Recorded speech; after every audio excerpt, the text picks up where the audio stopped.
You're grounded until you apologize to your stepmother, my dad roared in front of the entire family. Laughter echoed around the room. My cheeks burned, but I just said, all right. The next morning, he sneered, finally learned your place? Then he saw my room empty, and the family attorney rushed in, shaking. Sir, what have you done? My dad grounded me at 28 years old in front of 47 people because I wouldn't hand over my company to his favorite son. The room went silent. My stepmom smirked. My stepbrother grinned like he'd already won. All right, I said. That was it. Just 2 words. No begging, no arguments. The next morning, my dad walked past my empty bedroom and froze. Then his family attorney showed up at 7 a.m. looking like someone had died. Kenneth, what the hell did you do? The man practically shouted. Here's the thing about being grounded at 28.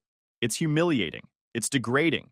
It's the kind of power move that's designed to make you feel small, worthless, obedient. But my father had no idea he'd just lit the fuse on a bomb that would obliterate everything he'd spent 30 years building. And I was about to watch it all burn from the best seat in the house. My name is Riley Carter. I'm 28. And this is the story of how one night of family drama cost my father $47 million. His business, his reputation, and his golden boy's future. Because 72 hours after that humiliating spectacle, Kenneth stood in a ballroom full of Seattle's business elite and discovered that his overlooked daughter wasn't just some IT support girl playing with computers. I was the CTO and co-founder of a $75 million tech company, and I was the only person standing between him and the biggest contract of his life. The look on his face when he realized? That was just the appetizer. Let me back up and explain how we got here. For 3 years, I lived in Kenneth Carter's reconstructed family like a ghost. I wasn't quite his daughter anymore, more like a tenant he barely tolerated. The kind who pays rent but doesn't get a say in household decisions. The kind who shows up for family dinners but gets talked over whenever they try to contribute to the conversation. My mom died when I was 16. Cancer. It was brutal and fast, and it destroyed my dad. For 2 years after, it was just the two of us trying to figure out how to exist in a house that felt too empty. We were rebuilding something. Not what we had before, but something that could work. Then Kenneth met Diane at a charity gala when I was 19 and away at Stanford. She was recently divorced with a teenage son named Tyler. Within 6 months, they were married. Within a year, I came home to find my childhood bedroom had been converted into Diane's home office because Tyler needed the bigger room for his gaming setup. Nobody asked me. Nobody even mentioned it until I showed up for Thanksgiving break. But I adjusted. I told myself it was fine. Families blend, people move on. My dad deserved happiness after everything he'd been through. Except the blending only went one direction. Every month, I transferred $8,500 into the household account. That covered roughly 70% of all their expenses, though nobody ever acknowledged it. When I tried to bring it up once, Diane said, well, you live here too, sweetie. It's only fair you contribute. Contribute? Like I was chipping in for pizza, not bankrolling their entire lifestyle. The master bathroom renovation Diane wanted? That was $40,000 of my money. She picked out Italian marble and a Japanese soaking tub, then complained it took too long to install. The backyard pool maintenance? Also mine, even though I never used it because Tyler and his friends had basically claimed it as their territory. Tyler's brand new BMW for his 26th birthday? You already know. Kenneth made a big show of handing him the keys at a family dinner, going on about rewarding hard work and responsibility. Tyler had been working at Kenneth's construction firm for 8 months. He was chronically late, regularly hungover, and had already been written up twice for inappropriate behavior with female staff. But sure, hard work. I drove a 6-year-old Honda Civic. When I graduated from Stanford with my master's degree, Kenneth took everyone out to dinner. At the restaurant, he spent 20 minutes talking about Tyler's potential, how proud he was that his son was finally taking initiative in life, how he saw real leadership qualities emerging. Tyler was 23 and working part-time at a gym. I'd just finished a thesis on predictive algorithms for building automation that 3 different companies had tried to recruit me over. My advisor told me it was some of the most innovative work he'd seen in a decade. Kenneth mentioned my graduation for maybe 45 seconds before moving back to Tyler's promising future. When my dad's business associates came over for dinner, Kenneth would wave his hand dismissively and say, Riley does some computer work for the company. Like I was fixing printers or resetting passwords. Like I was the person people called when they forgot their email login. One time, a potential investor asked me directly what I did. Before I could answer, Kenneth jumped in with, oh, she keeps our systems running. Makes sure the Wi-Fi works, that kind of thing. He laughed. Everyone else laughed. I smiled politely and excused myself to the bathroom, where I checked my phone and saw an email from a Fortune 500 company requesting a consultation on their new headquarters project. Fee: $50,000 for 2 weeks of work. I didn't tell Kenneth about that project, or the dozen others like it. The truth is, I didn't do computer work. Not the way they imagined. I had single-handedly dragged his construction firm out of near bankruptcy by rebuilding their entire digital infrastructure from the ground up. When I graduated from Stanford, Kenneth's company was still using paper filing systems and spreadsheets from 2003. Their bidding process was a disaster. They'd lost 3 major contracts in 6 months because they couldn't submit competitive digital proposals. I spent 8 months rewriting everything, built them a custom project management system, created automated bidding software that could generate technical specifications in hours instead of weeks, implemented real-time cost tracking that saved them hundreds of thousands in budget overruns. That $1.8 million government contract they won 18 months ago? I wrote every technical specification for the proposal, all 247 pages. I stayed up 72 hours straight to meet the submission deadline because Tyler had been assigned to handle it and vanished for a long weekend in Vegas. When the client called with questions, I was the one on the phone explaining the technical requirements. I was the one who debugged the bidding platform at 4 a.m. when their system crashed 2 hours before the final submission was due. At the celebration dinner after they won the contract, Kenneth raised his champagne glass and spent 10 minutes praising Tyler's vision and leadership. How Tyler had shown such maturity and strategic thinking. How this contract proved Kenneth had been right to invest in his son's future. Tyler, who'd contributed exactly nothing except showing up to meetings late and nodding along without understanding a single technical detail. I sat there eating overpriced salmon that I'd technically paid for, thinking about how I'd just made them all wealthy, and none of them even knew my job title. The worst part wasn't even the lack of credit. It was the active dismissal. When Tyler inevitably screwed something up, which happened roughly twice a week, I'd fix it. Quietly. Efficiently. Without making a scene. Because that's what you do when you're trying to be a good family member, right? You support each other. You cover for each other. Except the support only flowed one direction. Anytime I needed something, even something small, it was inconvenient. When I asked Kenneth if he could write me a recommendation for a professional certification, he said he was too busy, and maybe Tyler could do it instead. Tyler, who had no idea what I actually did. When I suggested updating the company's cybersecurity protocols because we were vulnerable to ransomware attacks, Kenneth told me I was being paranoid and that we couldn't afford to spend money on theoretical problems. 3 months later, a competitor got hit with a ransomware attack that cost them $2 million and nearly destroyed their business. Kenneth never mentioned my warning. Diane had perfected this skill of making me invisible while somehow making it seem concerned and maternal. When guests asked about me at parties, she'd say, "Oh, Riley's around here somewhere," with a little laugh, like I was a family pet they'd misplaced. Then she'd add, "She's so quiet. You'd hardly know she lives here." Not like Tyler, who's such a natural presence, such a leader. The constant little comparisons, the subtle redirections, the way she'd physically position herself between me and anyone trying to have a conversation with me at family gatherings. Once, Kenneth's business partner asked me about my thoughts on a new construction technology. Before I could answer, Diane jumped in with, "Oh, Riley wouldn't know about that. She's more of a behind-the-scenes person. But Tyler was just reading about that, weren't you, honey?" Tyler hadn't read anything. He was scrolling through Instagram. But suddenly the whole conversation pivoted to him. The credit stealing was almost artful in its subtlety. When I'd successfully debugged a major system problem that saved Kenneth's company $200,000, Diane mentioned it at dinner as how wonderful it was that Tyler's team had resolved that issue so quickly. I corrected her once, said it was actually my work, not Tyler's team. She smiled sweetly and said, "Well, I'm sure you helped, dear, but it's so important to let Tyler get the recognition he deserves. He's at such a critical point in his career development." Kenneth nodded along like this made perfect sense. The thing about erasure is that it's cumulative. One instance you can brush off, but day after day, month after month, having your accomplishments redistributed, your words talked over, your presence minimized, it starts to rewire how you see yourself. I started second-guessing everything. When I'd suggest something at work, I'd immediately wonder if I sounded stupid.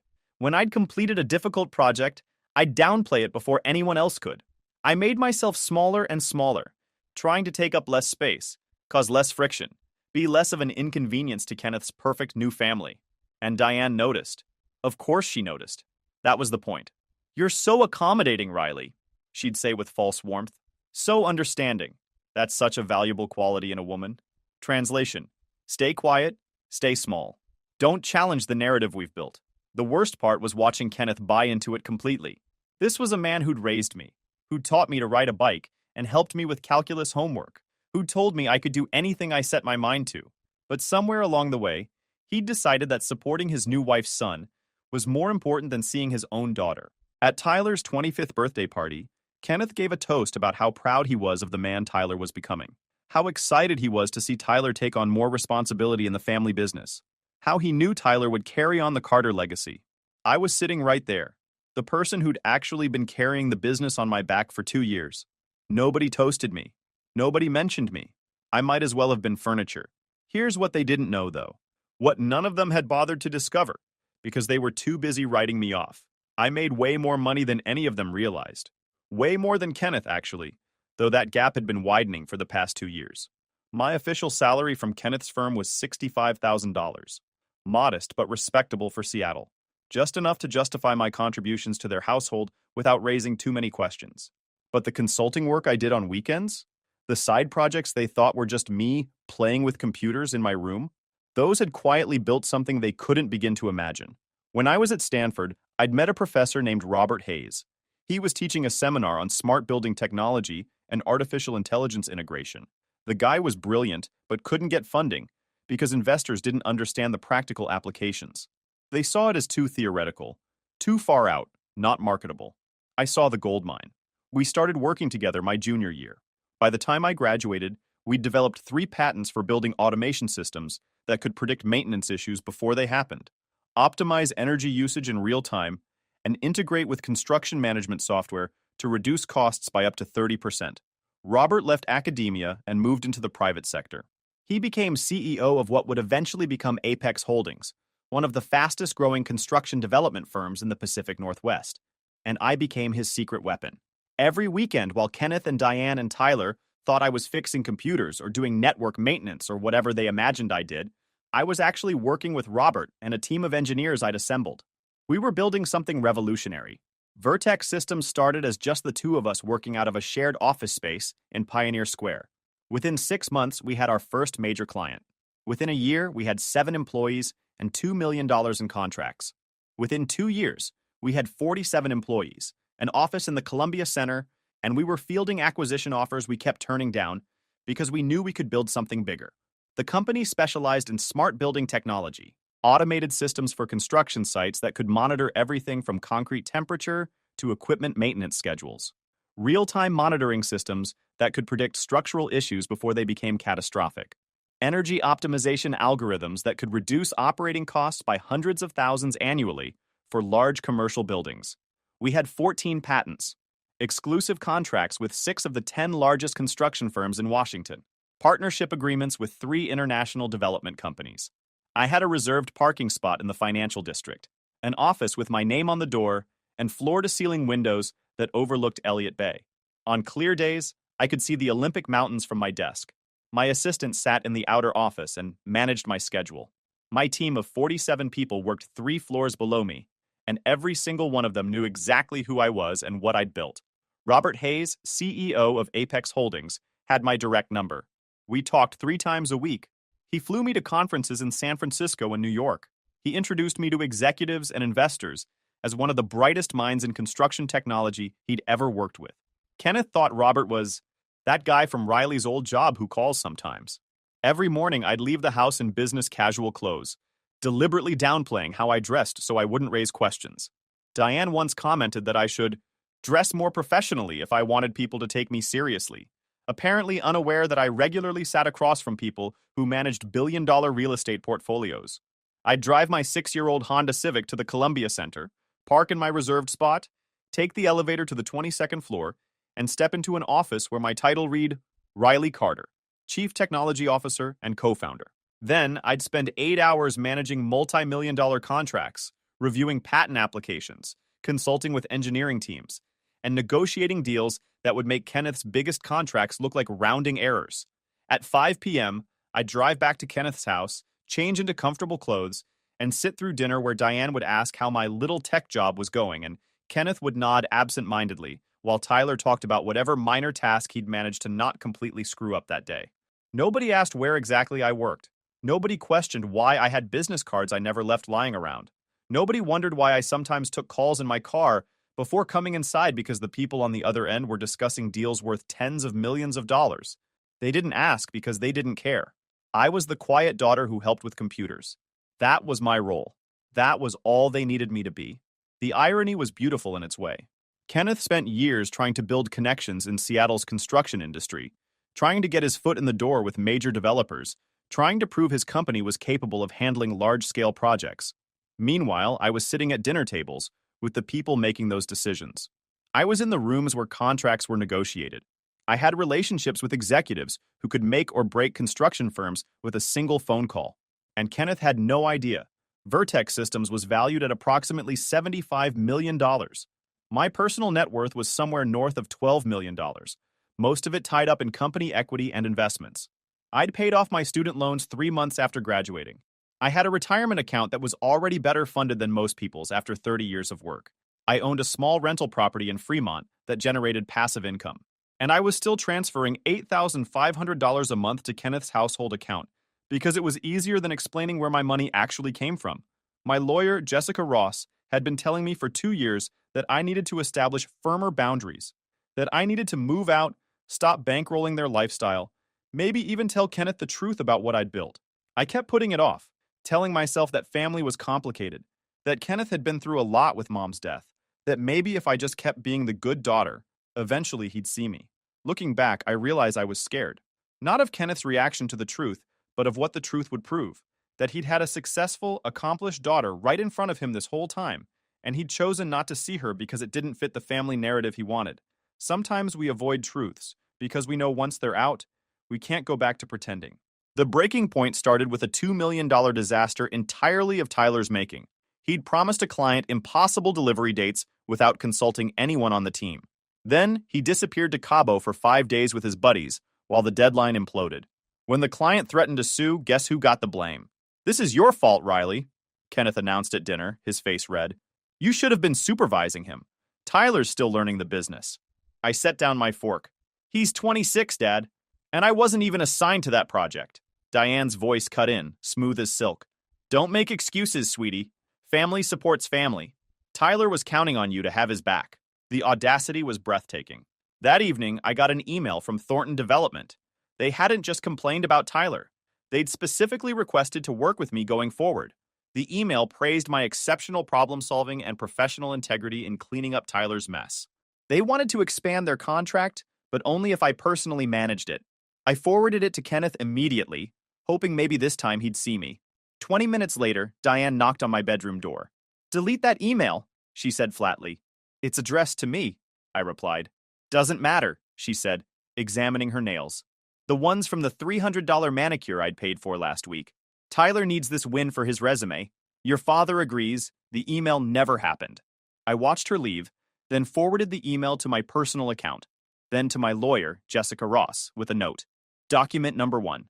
That email would resurface eventually, in a room full of witnesses, when the stakes were infinitely higher. My weekends were sacred. Not that anyone in my family noticed where I was going. "Riley's doing her computer things," Diane would say, making little typing motions with her fingers, like I was playing video games.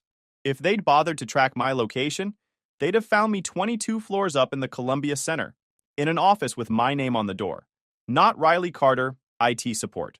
Riley Carter, CTO and co-founder, Vertex Systems. The floor-to-ceiling windows overlooked Elliott Bay. On clear days, I could see the Olympic Mountains. My assistant sat in the outer office. My team of 47 people worked 3 floors below me. Robert Hayes had been my mentor at Stanford. We'd stayed in touch after graduation, and 3 years ago, we'd started building something together. Something revolutionary. Vertex Systems specialized in smart building technology, automated systems for construction sites, real-time monitoring, predictive maintenance algorithms, energy optimization. We had patents, contracts, partnerships with half the major developers in Seattle, and we were about to go supernova. The call came on a Sunday during family dinner. "Sorry," I said, glancing at my phone. "It's my old boss." Kenneth rolled his eyes. "Tell them you're with family." I stepped onto the patio and lowered my voice. "Robert, The Apex board approved? Everything, he confirmed. $52 million for the construction project, but only with our exclusive tech integration. You know what that means. The exclusive agreement stands. Ironclad. No Vertex, no deal. I watched through the window as Tyler helped himself to thirds, while Diane praised his appetite for success. Monday's perfect, I said. I actually just signed something interesting. A new exclusive contract that goes into effect next week. Good, Robert replied, because this deal changes everything. Monday morning, Kenneth's secretary called me at 9 a.m. in a panic. Riley, where are you? Your father needs you in the office immediately. The Thornton development situation. I'm working, I said calmly. This is an emergency. Then he should have thought of that before dismissing my work as a hobby. I hung up. By noon, I had 6 more missed calls. By 3 p.m., Kenneth himself called. Riley, I don't know what game you're playing, but you need to get down here now. Thornton Development wants to speak with you directly, and we can't afford to lose this client. I'm in a meeting. This is more important. No, Dad, it's not. Don't make me come get you. I'm 28 years old. You can't ground me. Click. That night at dinner, the atmosphere was tense. Kenneth kept glaring at me. Diane pretended I didn't exist. Tyler looked smug, like he'd been promised something. Riley, Kenneth finally said, we need to have a serious conversation about your role in this family and in my company. Okay, you're being selfish and childish. Tyler is your brother. When the family succeeds, we all succeed. But you keep undermining him. I'm undermining him by doing my job well? You're making him look bad on purpose, Diane interjected.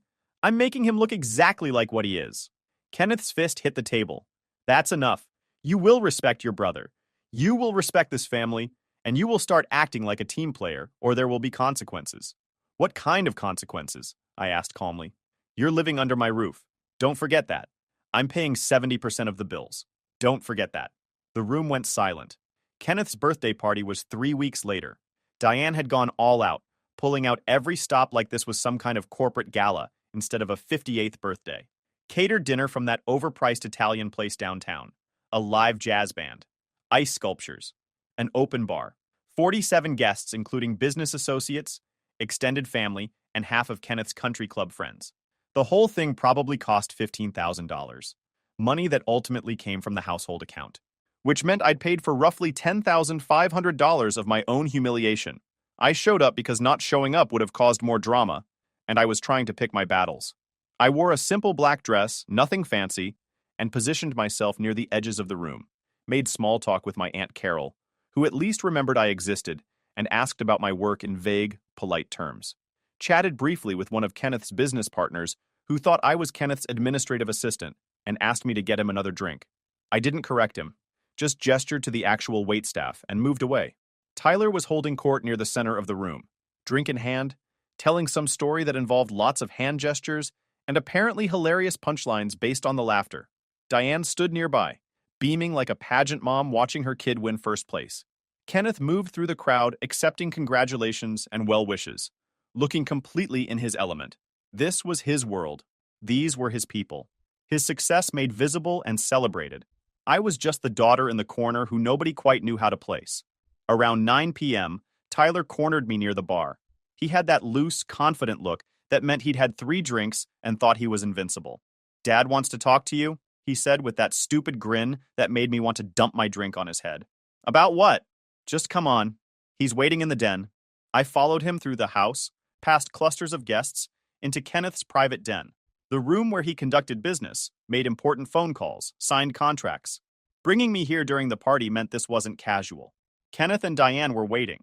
So were 2 of Kenneth's business partners, Mitchell and Greg, both of them in their late 50s, both of them with decades of construction industry connections. This was a setup. Riley, Kenneth began, his tone formal like he was opening a board meeting. We've been discussing the future of the company.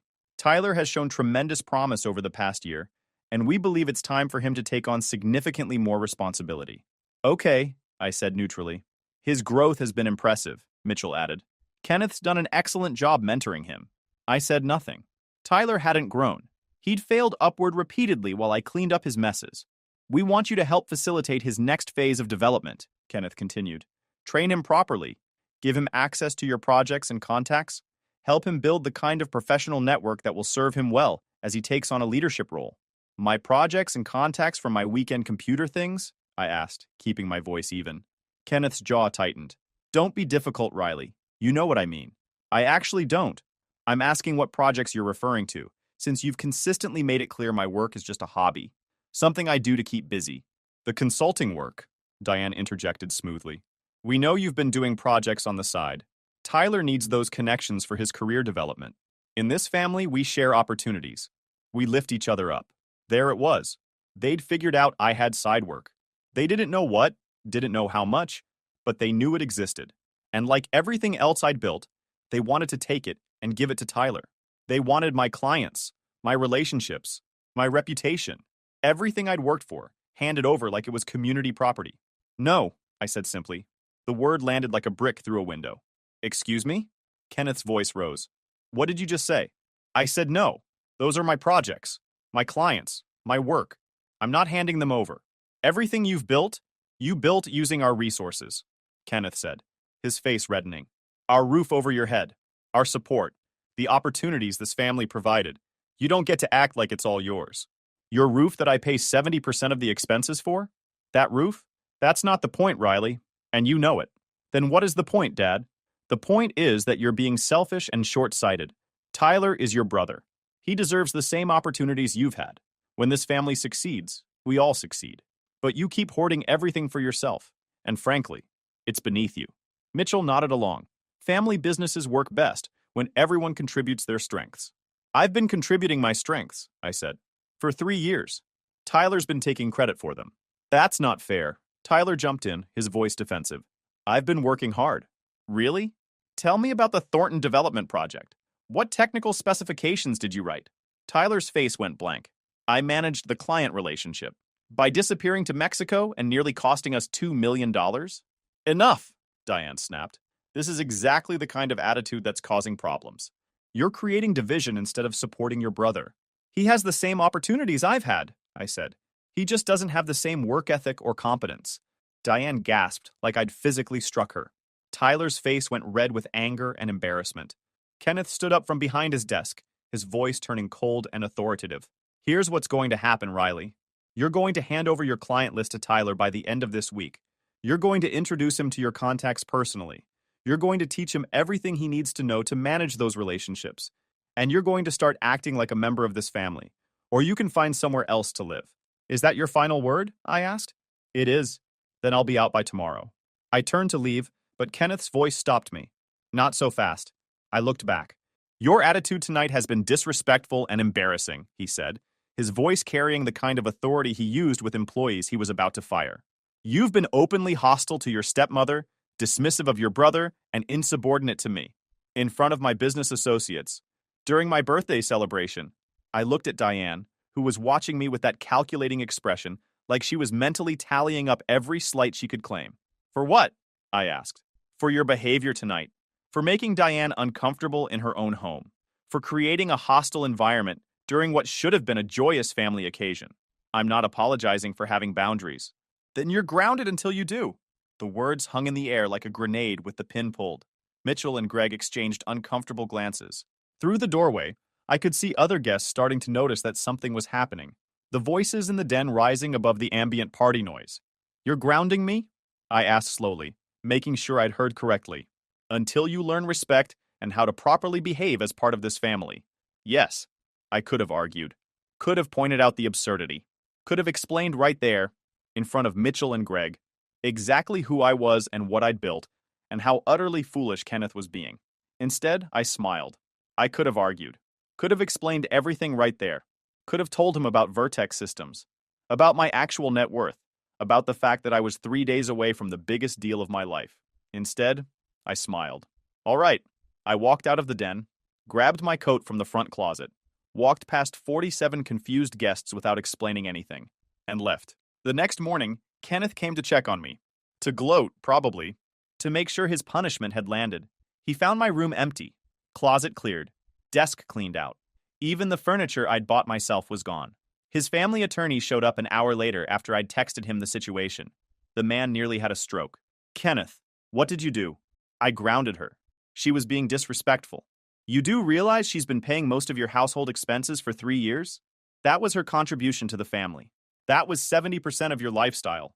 Where do you think that money came from? Kenneth blinked. Her job. Which job? The one at your company where you pay her $65,000 a year? That doesn't cover $8,500 a month in household contributions, plus her own expenses. The color started draining from Kenneth's face. What are you saying? I'm saying you might want to find out exactly what your daughter does for a living before you push her any further. But it was too late. 3 days later, Kenneth had the most important contract signing of his life. Apex Holdings was awarding a $52 million construction contract for their new Pacific Northwest headquarters. It was the kind of deal that would cement Kenneth's company as a major player. The signing was at the Fairmont Olympic Hotel. 200 VIP guests. Media coverage. The works. Kenneth arrived early, Tyler and Diane flanking him like proud peacocks. The Apex Holdings team was already seated. Robert Hayes, the CEO, smiled warmly as Kenneth approached. Kenneth, good to see you. I believe we're just waiting for one more signature. Everyone from my team is here, Kenneth said confidently. Actually, the Apex attorney said, glancing at her documents. According to Clause 7.3 of the agreement, we need the CTO of Vertex Systems to sign off on the technical integration. Her signature is required for the deal to proceed. Kenneth frowned. I'm not familiar with that company. Really? Robert Hayes said, his eyebrows rising. They're your exclusive tech partner for this project. We made that very clear from the beginning. No Vertex Systems integration, no deal. It's all in the contract. There must be some mistake. No mistake. Vertex Systems holds the patents for the building automation technology we require. We've had this clause in place for 8 months. Kenneth's attorney was frantically flipping through the contract. Tyler had gone pale. I can call their CTO now, Robert offered, pulling out his phone. She's usually very responsive. 200 people watched as Robert made the call. His voice echoed slightly in the large ballroom. Riley, we're at the Fairmont. The signing. Your signature's needed for Clause 7.3. Yes, he's here. I see. Understood. Robert hung up and turned to Kenneth, with an expression of polite confusion. She says she no longer has ties to your company and isn't comfortable working with your firm. She's invoking the exclusivity clause and withdrawing Vertex Systems from the agreement. The room went dead silent. What? Kenneth's voice cracked. She's pulling out, which means we can't proceed with your company. The entire contract is void. Who is Riley? Someone in the crowd asked. Riley Carter, Robert said, CTO and co-founder of Vertex Systems, one of the most innovative tech companies in the Pacific Northwest. We've been working with her for 3 years. Someone else. Carter? Any relation? Robert looked at Kenneth with something between pity and disbelief. She's his daughter. The whispers started immediately. Kenneth stood there, his face cycling through emotions. Confusion, denial, understanding, horror. That's impossible, Diane said loudly. Riley works in IT support. She does computer repairs. Ma'am, Robert said patiently, Riley Carter has a master's degree from Stanford. She holds 14 patents in smart building technology. Vertex Systems is valued at approximately $75 million. She doesn't repair computers. Tyler's voice weak. This is a misunderstanding. The only misunderstanding, Robert replied, was thinking we'd work with a company that apparently didn't know what their own family member had accomplished. He stood up, his team following. Gentlemen, ladies, I'm afraid this signing is canceled. We'll be pursuing other contractors. As the Apex Holdings team filed out, I walked in from the side entrance. I'd been waiting in the hallway, timing it perfectly. I walked past Kenneth without a word, showed my Vertex Systems ID badge to security, and headed straight to Robert. Sorry I'm late, I said clearly, my voice carrying. Had to finish some paperwork at the office. We're still on for the Pacific Tower project tomorrow? Absolutely, Robert confirmed. Different contractor, of course, but your tech integration is the star of the show either way. I finally looked at Kenneth. His face had gone gray. Tyler looked like he might be sick. Diane's expression was pure shock. Dad, I said calmly. I'm ungrounded now, I assume. I left the ballroom to absolute silence except for the clicking of my heels on marble. The fallout was immediate and catastrophic. Within 48 hours, 3 other major clients had quietly pulled contracts with Kenneth's firm. Word spread fast in Seattle's construction industry. The man who'd been so dismissive of his genius daughter that he didn't even know what she did for a living wasn't someone people wanted to do business with. Thornton Development publicly announced they were partnering exclusively with Vertex Systems for all future projects. 2 more companies followed. Kenneth's firm lost $14 million in contracts within a month. The social fallout was almost worse. The story made it to the local business section. Then it went viral on professional networking sites. Then it hit Reddit. CEO grounds his 28-year-old daughter for not giving her multi-million-dollar company to his stepson. The headlines were brutal. Diane's friends stopped calling. Tyler couldn't show his face at the country club. Kenneth's business partners started returning his calls 3 days late, if at all. I moved into a downtown apartment with floor-to-ceiling windows. Furnished it with things I actually liked instead of whatever fit Kenneth's aesthetic. Got a cat. Named her Justice. I didn't block Kenneth's number, but I didn't answer either. He left voicemails. First angry, then confused, then desperate, then apologetic. Riley, please, we need to talk. I didn't know. I swear I didn't know. Your stepmom. She convinced me you were just doing basic tech work. Tyler's career is ruined. The company is hemorrhaging money. Please. I deleted them all without listening to the end. 6 weeks after the failed signing, Jessica Ross, my attorney, called. Kenneth's filed for bankruptcy. The company's done. Diane apparently cleaned out what was left of their joint accounts and filed for divorce. Tyler moved back to Portland with nothing. Good, I said. There's more. Kenneth wants to meet with you. He's asking for a chance to explain. No. Riley, he's lost everything. He lost what he deserved to lose. But 3 months later, on a random Tuesday, I walked into a coffee shop downtown and found Kenneth sitting at a corner table. He looked 20 pounds thinner, hair completely gray, his expensive suits replaced by a simple sweater and jeans. Hello, Riley. I studied him for a moment, then sat down across from him. You have 10 minutes. I have a board meeting at 3. You look well. I am well. The Forbes article, he said, his voice breaking. I read it 3 times. You're running a $3 billion company now. We had a good quarter. I'm an idiot, he said. I had a brilliant daughter right in front of me, and I was too blinded by Diane's manipulation and my own ego to see it. Diane didn't make you call my work a hobby, Dad. That was you. He nodded, accepting it. You're right. I wanted so badly to build the perfect new family that I destroyed the one I had. How's that working out? Diane took half of what was left. Tyler won't return my calls. The house is in foreclosure. The house you paid 70% of. Your 10 minutes are up. Kenneth started to stand, then stopped. Could we try again? Not as business partners. Just as father and daughter. I closed my laptop, giving him my full attention. Under certain conditions, I said carefully. Anything. First, therapy. You need to understand why you erase me so easily. I've started already. Dr. Ramirez? Twice a week. That surprised me. Second, no business together. Ever. You don't get to profit from my success after dismissing it. Understood. Third, you acknowledge what happened publicly. No rewriting history. You grounded your 28-year-old daughter for not giving away $75 million in assets you didn't know she owned. He flinched but nodded. Fourth, respect is non-negotiable. One comment about me being dramatic, one suggestion I'm overreacting, one guilt trip about family loyalty, and we're done. Permanently. I accept all of it. Fifth, this isn't a reunion, it's a possibility. We start with coffee once a month. Public places. You earn trust back slowly, if at all. Coffee once a month, he repeated. I can do that. I stood gathering my things. Next month, first Tuesday, same place, don't be late. Riley, he called as I reached the door. Vertex Systems, it's extraordinary. You're extraordinary. I know, I replied. I always was. You just finally noticed. Looking back now, being grounded at 28 was the greatest gift my father ever gave me, though not in the way he intended. If you enjoyed this video, please hit that subscribe button. It really helps the channel and help us bring you more and better stories. Thanks.